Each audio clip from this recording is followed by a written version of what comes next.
You're listening to an Airwave Media Podcast. Today's episode is sponsored by Acorns. We all know that New Year's resolutions are hard. For example, everyone wants to go to the gym more, but actually dragging yourself out of bed in the morning and getting there is a whole other story. But what if you could make your resolutions automatic? Well, Acorns can't help you get to the gym, but they make it easy to start automatically saving and investing so your money has a chance to grow for you, your kids, and your retirement. You don't need to be an expert. Acorns will recommend a diversified portfolio that fits you and your money goals. And you don't need to be rich. Acorns lets you invest with the spare money you've got right now. You can start with $5 or even just your spare change. As we start off a new year, you don't need to feel like financial wellness is impossible. Acorns gives you small, simple steps to get you and your money on track. Head to acorns.com/CW or download the Acorns app to start saving and investing for your future today. Paid, non-client endorsement. Compensation provides incentive to positively promote Acorns. Tier 1 compensation provided. Investing involves risk. Acorns Advisors LLC is an SEC-registered investment advisor. View important disclosures at acorns.com/CW.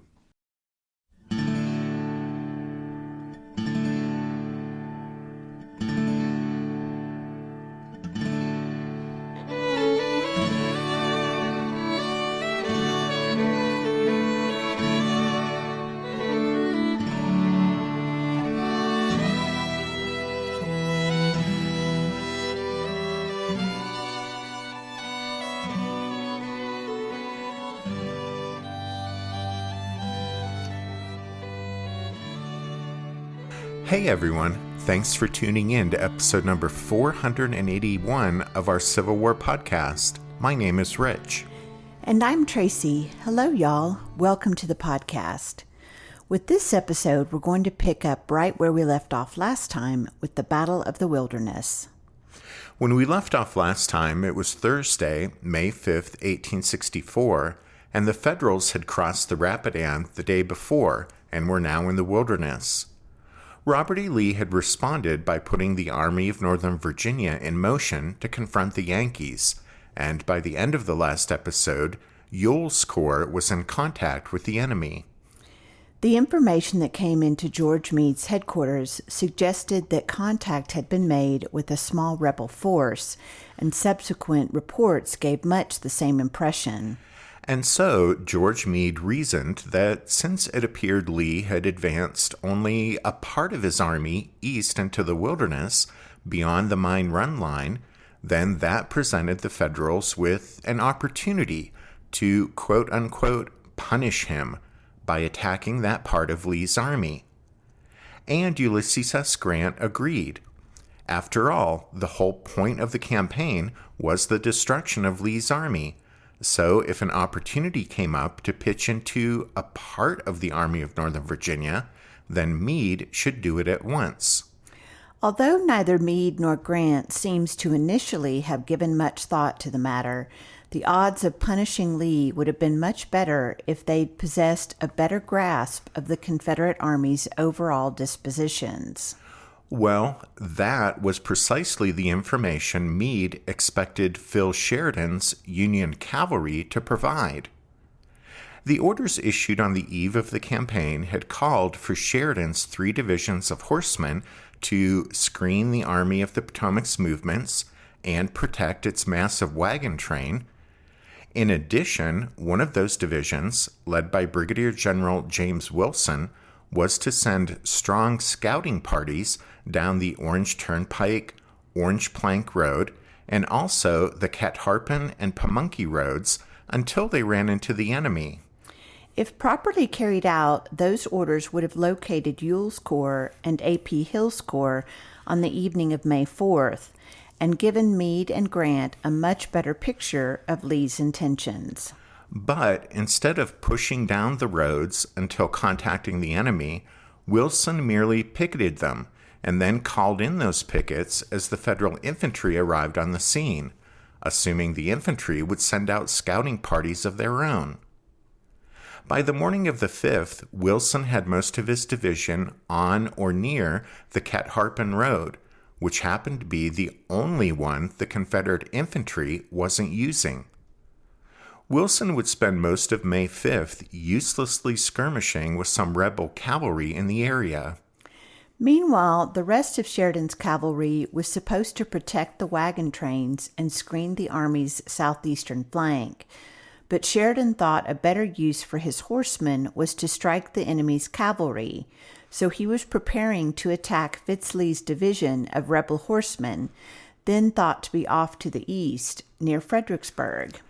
Well, as it turned out, Sheridan couldn't pull off the planned operation, which was just as well anyway, since Fitz Lee wasn't where Sheridan thought he was.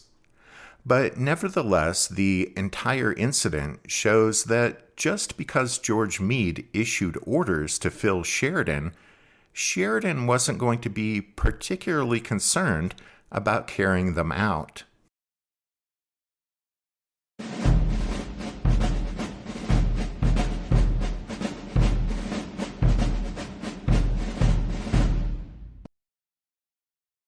As y'all will recall, we said in the last episode that after coming into contact with the Yankees, Ewell's Corps started throwing up defensive works at Saunders Field, with 2 divisions in the front line, those commanded by Allegheny Johnson and Robert Rhodes, and Jubal Early's division held back in reserve.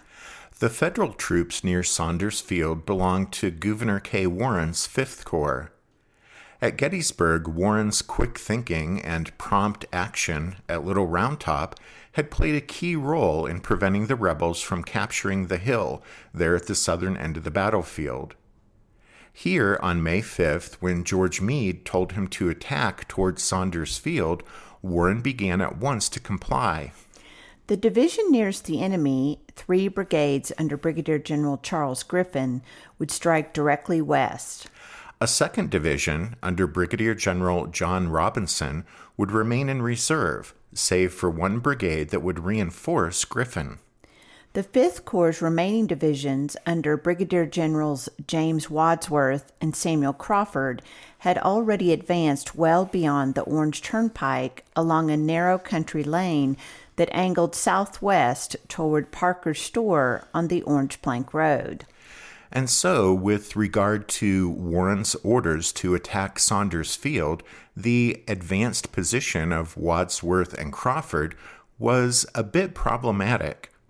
So instead of having them backtrack, Warren decided it would be better to send them west as well, cross-country, to support Griffin's left.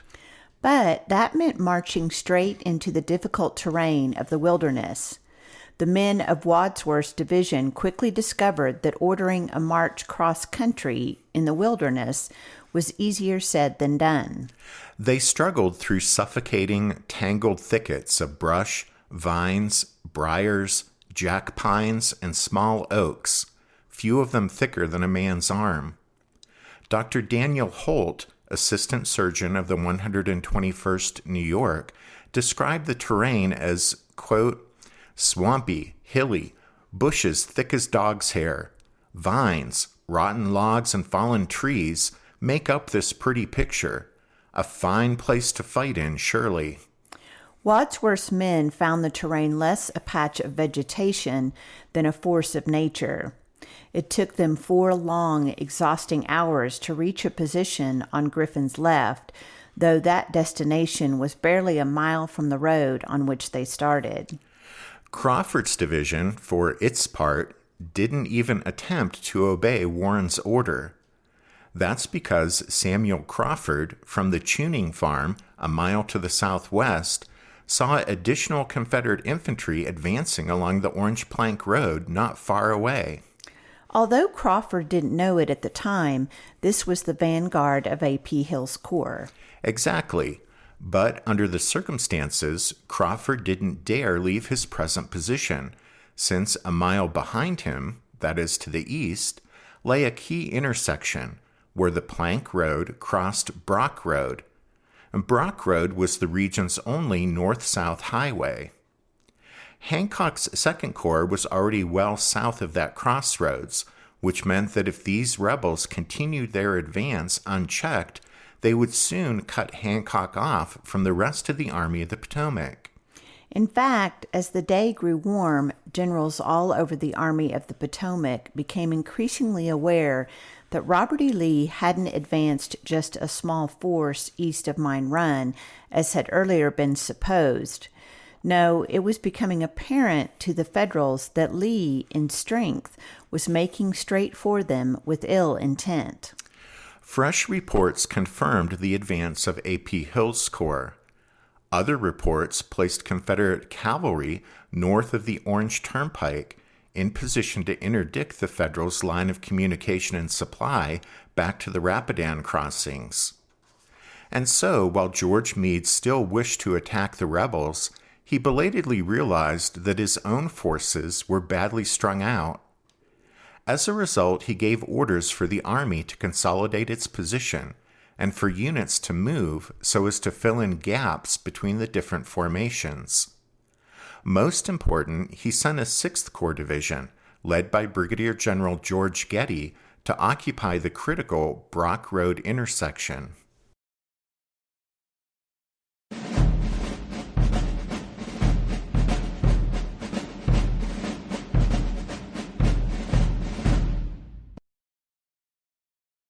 Meanwhile, Gouverneur Warren made two unhappy discoveries. First, Crawford was refusing to budge from the tuning farm, arguing that the ground he held was crucial and that if reinforced, he could smash the Confederates of A.P. Hill's advancing column.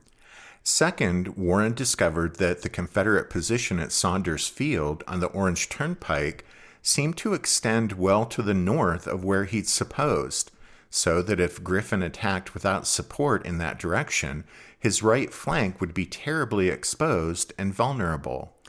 Warren handled the first problem by insisting even more firmly that Crawford must comply with the order to move and link up with Wadsworth's division on Griffin's left.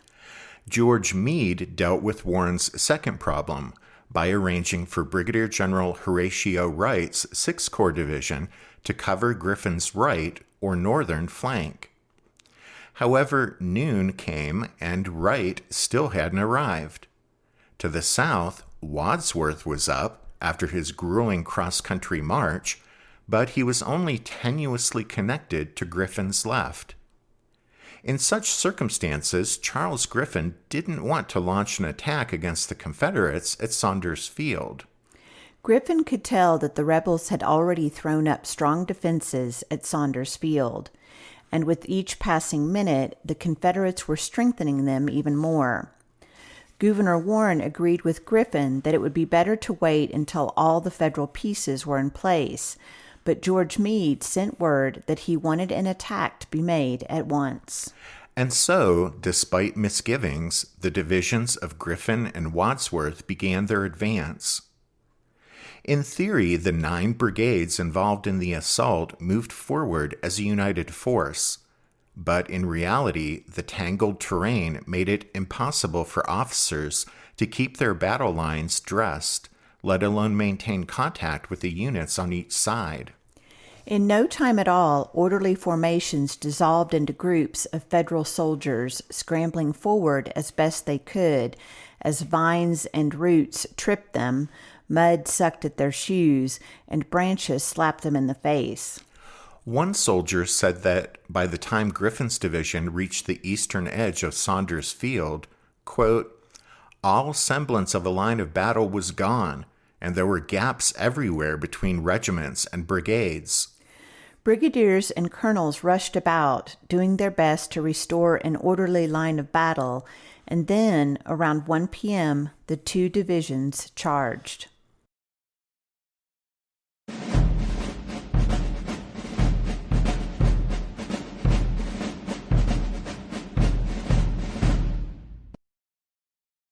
At Saunders Field, a brisk flurry of skirmish fire had greeted the arrival of Griffin's division. That exploded into full volleys as the Federals moved out into the open. South of the field, though, the tangle of trees and brush reduced visibility to almost nothing, so the Yankees advancing in that sector were spared an immediate volley, but had to contend with the difficult terrain, continuing to wreak havoc on their battle lines. One captain even had to break a trail for his company to follow, single file, behind him. In such conditions, many units lost their way. The brigade on the extreme left of Wadsworth's line drifted northwest, so that when it struck the Confederates, it presented its left flank to them and suffered accordingly. Near the center of the Union line, the Iron Brigade lost contact with the units on either side, got hit by a sudden Confederate counterattack, and broke for the rear in panic. Still another brigade literally got stuck in a swampy patch that one soldier described as, quote, that champion mudhole of mudholes. And so within 40 minutes, Wadsworth's division was in such disarray that it no longer functioned as an organized force. Things were just as bad on Griffin's right, where it turned out the rebel line did extend farther to the north than the Federals had originally thought. The rightmost Union brigade was thus exposed to a vicious flanking fire. Only in Saunders Field itself did the attack make any headway.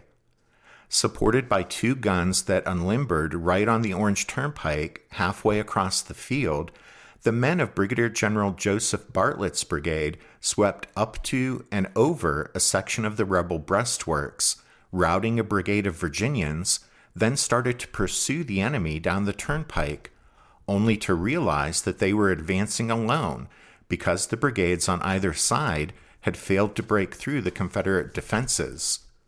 So, although they'd pierced the rebel line, Bartlett's men had no choice but to turn around and give up their hard-won gains.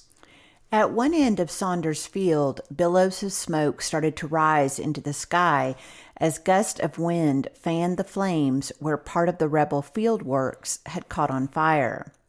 Parched from lack of rain, the wilderness was ready to burn, and the flames quickly spread. The soldiers of both sides were terrified by this new development. One man admitted, quote, I am willing to take my chances of getting killed, but I dread to have a leg broken and then to be burned slowly. That dread became reality for hundreds of wounded men who lay helpless in the woodlands on the battlefield. Survivors recalled that as the fires reached the bodies of the dead and the still living, the flames would touch off the rounds in their cartridge boxes, and so on every side there was a constant, dreadful pop, pop, popping. Those who could hobbled to safety, while those who couldn't filled the air with heart-rending cries for help. Besides the screams of the wounded, there was still the seemingly endless sound of battle. The fight at Saunders Field and in the surrounding woods had turned into a smoky, fiery nightmare, one that would haunt those who survived it for the rest of their days.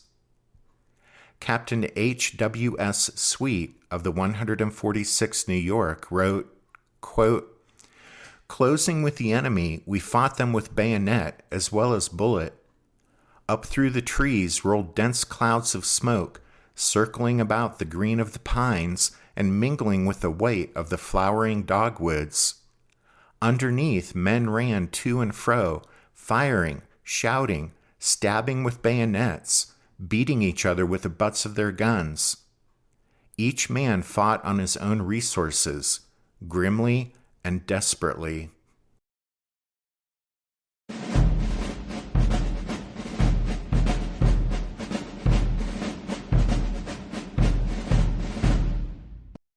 Welcome to Nada Yada Island. Next on Nada Yada Island. I knew I deserved so much more, so I left. I finally switched to Metro and got what I was looking for. Get one line for only $25 a month with AutoPay. Just bring your phone to Metro and experience all the data you want on the largest 5G network. That's Nada Yada Yada, only at Metro by T-Mobile. First month is $30. Bring your number and ID. Offer not available if with T-Mobile or with Metro in the past 180 days. History isn't black and white, yet too often it's presented as such. Grey History, the French Revolution, is a long-form history podcast dedicated to exploring the ambiguities and nuances of the past. By contrasting both the experiences of contemporaries and the conclusions of historians, Grey History dives into the detail and unpacks one of the most important and disputed events in human history. From a revolution based on hope and liberty to its descent into the infamous Reign of Terror, there's plenty to discuss and plenty of grey to explore. One can't understand the modern world without understanding the French Revolution. So if you're looking for your next long-form, binge-worthy history podcast, one recommended by universities and loved by enthusiasts, then check out Grey History, the French Revolution today, or simply search for the French Revolution.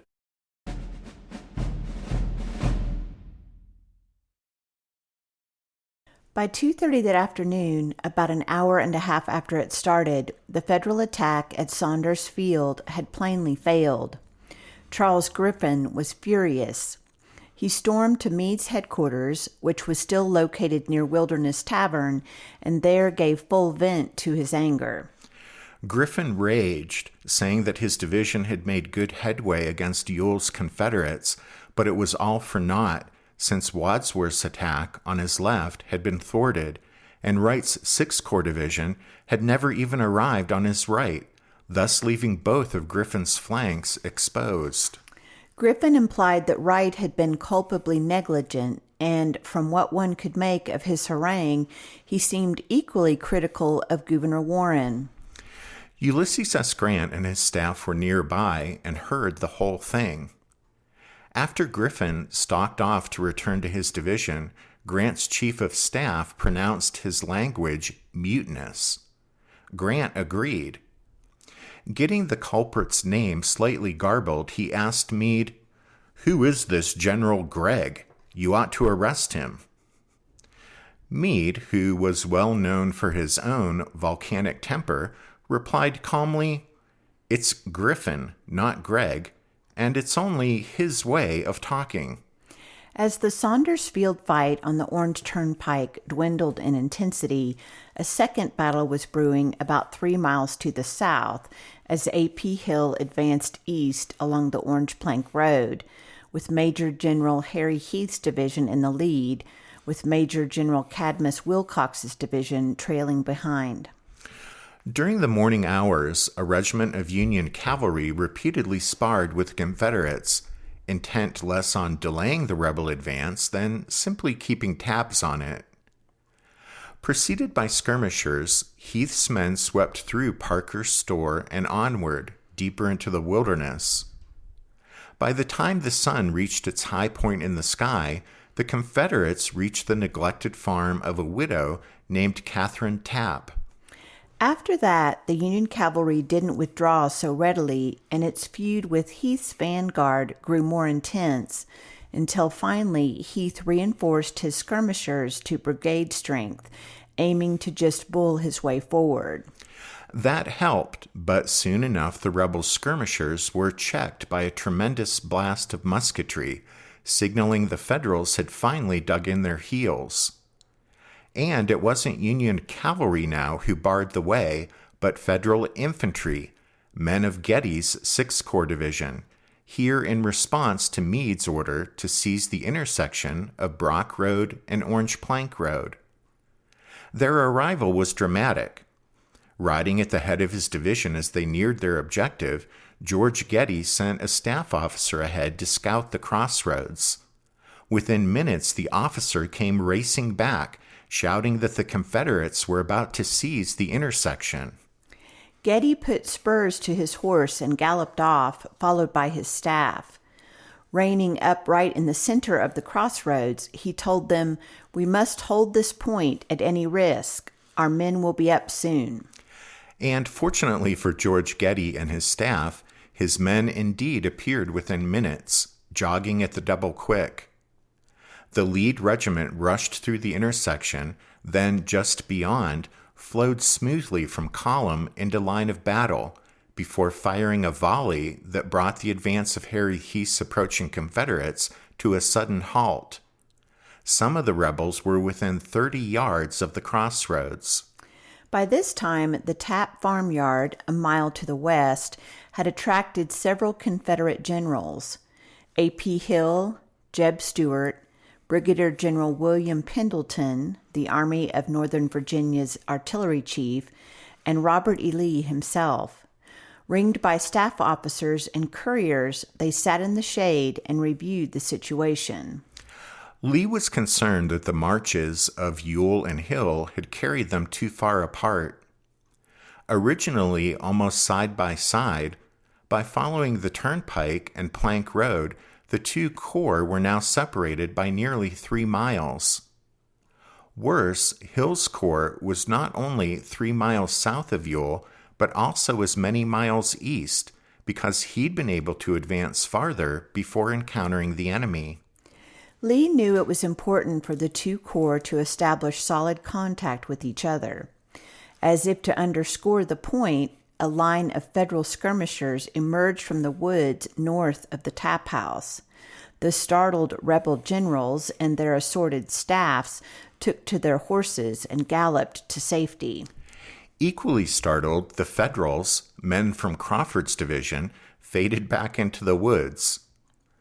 No further threat materialized from that direction, but Lee nevertheless ordered Wilcox's division of Hill's corps up the narrow lane that led from Parker's store past the tuning farm and thence to the Orange Turnpike. Somewhere along the way, he knew, they would encounter Ewell's right flank and thus reestablish contact between the two corps.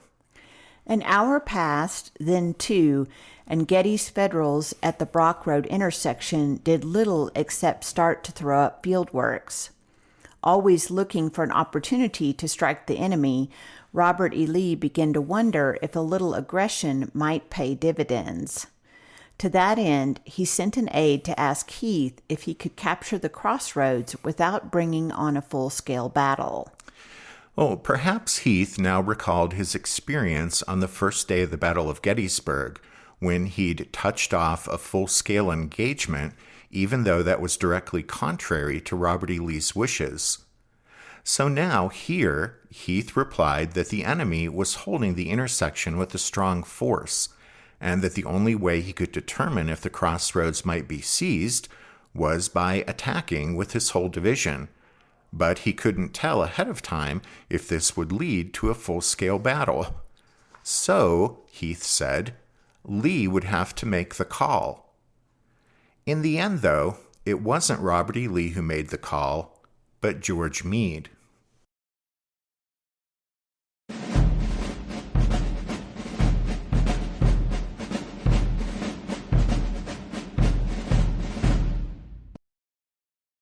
For much of the morning and early afternoon on May 5th, George Meade had fired off a string of messages to 2nd Corps Commander Winfield Scott Hancock, ordering him first to break up his march, then to countermarch, and finally, in 3 separate dispatches, to add Getty's 6th Corps Division to his command, position his own divisions alongside Getty, then attack A.P. Hill's Confederates at the Brock Road-Orange Plank Road intersection.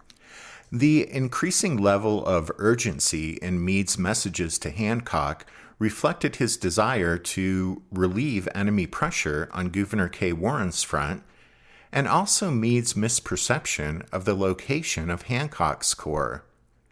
Because evidently Meade believed 2nd Corps was within easy march of the Brock Road intersection. And true, Hancock and his staff had ridden to that spot by 1 o'clock that afternoon, but the soldiers of the 2nd Corps were spread out along 6 miles of wilderness byways.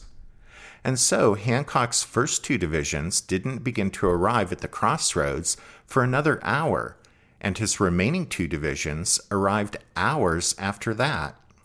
Hancock intended to obey Meade's orders, but he also wanted to wait for enough of his corps to arrive to put sufficient strength behind his attack.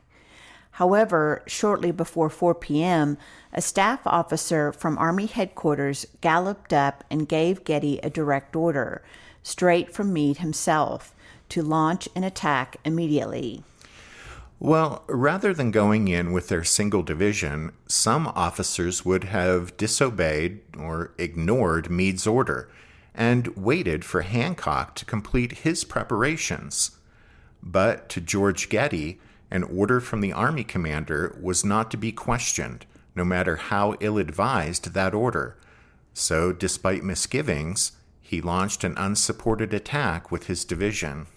6,000 men in 3 brigades stepped over the breastworks they'd been building and advanced into the woods that surrounded the crossroads. Like their comrades to the north around Saunders Field, here Getty's men also discovered that trying to advance through the tangled terrain of the wilderness was easier said than done. And while they knew the enemy was near, few had any idea of the Confederates' exact position. Their uncertainty evaporated when a deadly volley lashed out at them from just 75 yards away. That initial volley, always the most destructive because its cartridges were the most carefully loaded and the muskets carefully aimed, here cut down dozens of Getty's men. A second volley followed the first, then another, then another. A Vermont soldier wrote that the rebels, quote, poured their bullets into us so fast that we had to lie down to load and fire.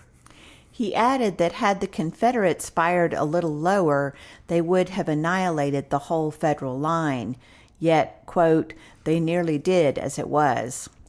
The dense tangles of brush and thick stands of second-growth timber cut visibility to mere yards, and so Getty's men could see nothing to fire at in return. The best they could do, remembered Colonel Lewis Grant, commander of the Vermont Brigade, was aim, quote, at the wall of fire and smoke in our front. Grant noted that ordinarily an experienced officer could have timed the enemy volleys and launched a bayonet charge between them, overrunning the rebels before they could reload. But here in the wilderness, that was impossible, since the tangle of trees and brush meant, quote, anything like a dash upon the enemy was simply out of the question. So the men of Getty's division stood there and took it, unable to advance, but not giving an inch either, while Hancock feverishly completed arrangements for his own attack. Well, and once again, we'll end an episode with something of a cliffhanger, since if we start in on the next phase of the fighting, this would be a stupendously long show. So instead, we'll hit the pause button and pick back up with the action right here at the start of the next episode.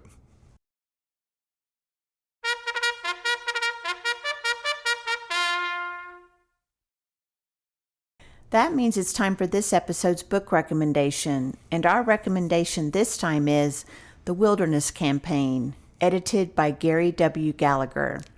This is another volume in that excellent University of North Carolina Press series, where each title offers a number of essays by different Civil War historians about different battles or campaigns. And here there are 8 essays about different aspects of the Wilderness Campaign. You can find a list of all of our book recommendations if you head over to the podcast website, which is www.civilwarpodcast.org. Also at the website, you can find our contact info, a link to the podcast Facebook page, and other stuff, including a donation button and information on joining the Strawfoot Brigade over on Patreon, just like Baxathon did this past week. As we wrap things up, we'll remind you that the music you hear at the start and at the end of every episode is from the song Midnight on the Water from Spiritwood Music, and we use it with their kind permission. Okay, well, thanks for listening to this episode, you guys. Tracy and I do hope that you join us again next time, but until then, take care. Thanks, everyone. Bye.